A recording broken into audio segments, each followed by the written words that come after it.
नमस्कार दोस्तों। भारत में नशाखोरी की समस्या बहुत ही आम बात है। हम सभी लोगों ने देखा है there are several people who are suffering from this drug addiction.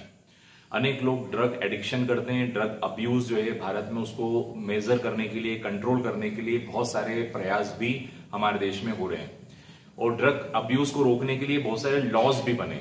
पिछले लेक्चर में मैंने आपको बताया था कि ड्रग अब्यूज क्या होता है और ड्रग अब्यूज के कारण क्या है, किन वजह से ड्रग अब्यूज किया जाता है, यानी व्यक्ति ड्रग क्यों लेता है, ड्रग की इजी अवेलेबिलिटी होने की वजह से, और ड्रग लेने के बाद व्यक्ति के ऊपर जो मानसिक नियंत्रण हट जाता है, एक आनंद की अनुभूति होती है कुछ समय के लिए, तो परेशानियों से निकलने के लिए, स्टेटस सिंबल के लिए और खराब कंपनी की वजह से ड्रग एडिक्शन हमारे देश में बढ़ता जा रहा है। आज हम चर्चा करने वाले हैं drug abuse prevention and loss के ऊपर, यानी हम बात करने वाले हैं कि किस प्रकार से ड्रग अब्यूज यानी नशाखोरी के लिए हमारे देश में प्रयास हो रहे हैं और उनके लिए क्या क्या लॉस बने। आइए इस चर्चा करते हैं regarding prevention of the drug abuse. तो ड्रग अब्यूज को सब्सटेंस अब्यूज भी कहा जाता है, हिंदी में से कहेंगे नशाखोरी के विरुद्ध प्रयास एवं कानून। आइए स्टार्ट करें।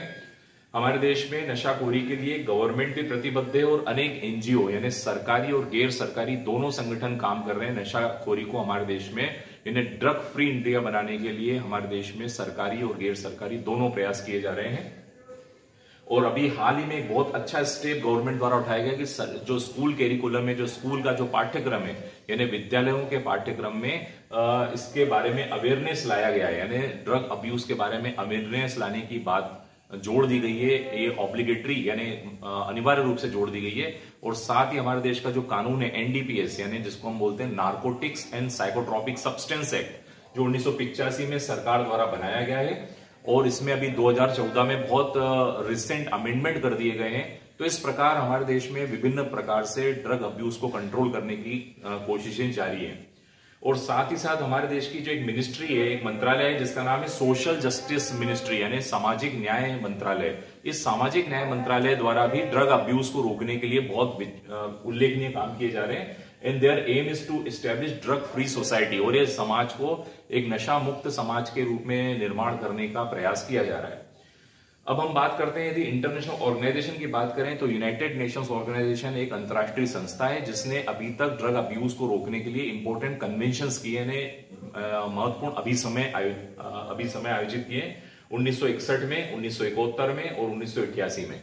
इन तीन प्रकार के अभिसमयों में यूनाइटेड नेशंस ऑर्गेनाइजेशन द्वारा ड्रग अब्यूज को रोकने के लिए बहुत महत्वपूर्ण प्रयास किए हैं। और 26 जून 1987 से international day against drug abuse has been used, यानी 1987 से एक अंतर्राष्ट्रीय वर्ष मनाया जाता है। इस अंतर्राष्ट्रीय वर्ष को 26 जून को मनाया जाता है। इस अंतर्राष्ट्रीय वर्ष का नाम ही रखा गया ड्रग अब्यूज को रोकने के लिए अंतर्राष्ट्रीय वर्ष। इस दिन पूरे विश्व भर में ड्रग अब्यूज के बारे में अवेयरनेस कार्यक्रम चलाए जाते हैं और ड्रग अब्यूज को रोकने के लिए नई नई नीतियां बनाई जाती है। अब हम देखते हैं कि भारत में कौन कौन से मेजर्स किए गए ड्रग अब्यूज को रोकने के लिए, भारत में क्या क्या प्रयास किए गए, आइए समझते हैं। सबसे पहले तो इन ड्रग्स का जो इस्तेमाल है, जितने भी ड्रग्स होते हैं, अल्कोहल है या ओपियम है यानी अफीम है या गांजा है या चरस है, कैनाबिस है या कोकेन है, ब्राउन शुगर है, अल्कोहल है, तो ये जितनी भी साइकोट्रॉपिक सब्सटेंस है यानी जिसको हम नशीले पदार्थ बोलते हैं, नशीले पदार्थ का उपयोग सिर्फ मेडिसिनल और साइंटिफिक पर्पस से ही किया जाएगा। तो इसको इंश्योर करने के लिए हमारी गवर्नमेंटल और नॉन गवर्नमेंटल एजेंसीज काम करती है कि ये जितने भी नशीले पदार्थ हैं इनका उपयोग सिर्फ मेडिसिनल प्रयोग के लिए होना चाहिए और साइंटिफिक प्रयोग के लिए ही होना चाहिए। इसके अलावा पूरे देश भर में drug de addiction program start कर दिया गया है। यह प्रोग्राम 1985 में स्टार्ट किया गया था। इसी वर्ष एनडीपीएस एक्ट भी लागू हुआ था। तो हमारे सरकार द्वारा एक drug de addiction program start किया है। लगभग हर जिले में यह प्रोग्राम चालू हो चुका है। जितने भी जिला अस्पताल हैं और जितने भी ऐसे सेंटर्स हैं वहां पर यह प्रोग्राम चालू हो चुका है। इसका नाम है ड्रग डी एडिक्शन।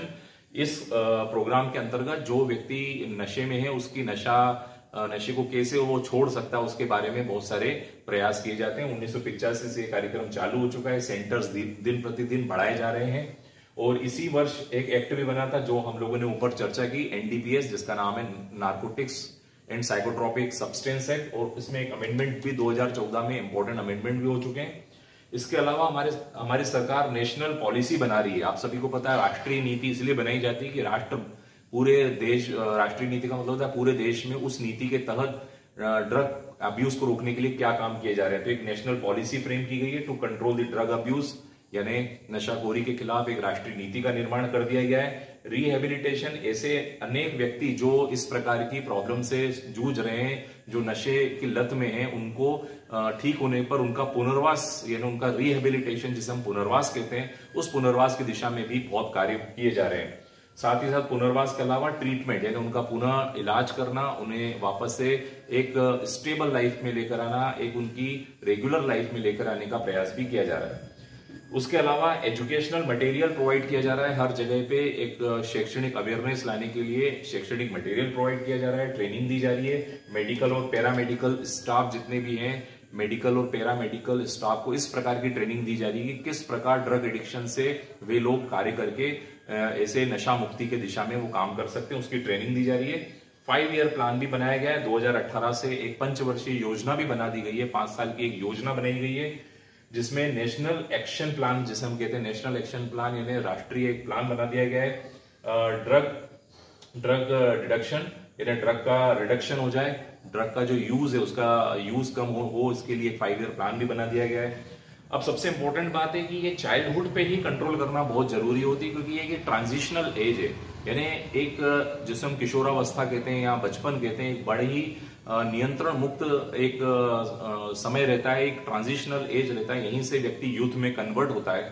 तो किशोर और जो यूथ है, इन पर फोकस करना बहुत ज्यादा जरूरी है, क्योंकि ये एक ऐसी लाइफ होती है कि व्यक्ति अपने जीवन के साथ एक्सपेरिमेंट करता है, यानी अपने जीवन के साथ प्रयोग करता है, और इस दौरान रिस्क टेकिंग, वो रिस्क लेने लग जाते हैं, और रिस्क लेने के बाद नशाखोरी की तरफ बढ़ जाते हैं। और स्ट्रेस, क्योंकि इस समय व्यक्ति को कैरियर का स्ट्रेस रहता है, परिवार का स्ट्रेस रहता है, तो इस स्ट्रेस में वो लोग नशे की तरफ आकर्षित होते हैं। तो सबसे ज्यादा फोकस दिए जाने की जरूरत है चाइल्डहुड, एडोलसेंट और एडल्टहुड में, यानी जो न्यू यूथ है, यानी जो बचपन है, किशोरावस्था है, या नया जो यूथ है, जो यंगर्स हैं, उसकी तरफ फोकस करना जरूरी है, क्योंकि यहीं पर सबसे ज्यादा ड्रग एडिक्शन की आदतें बढ़ती है।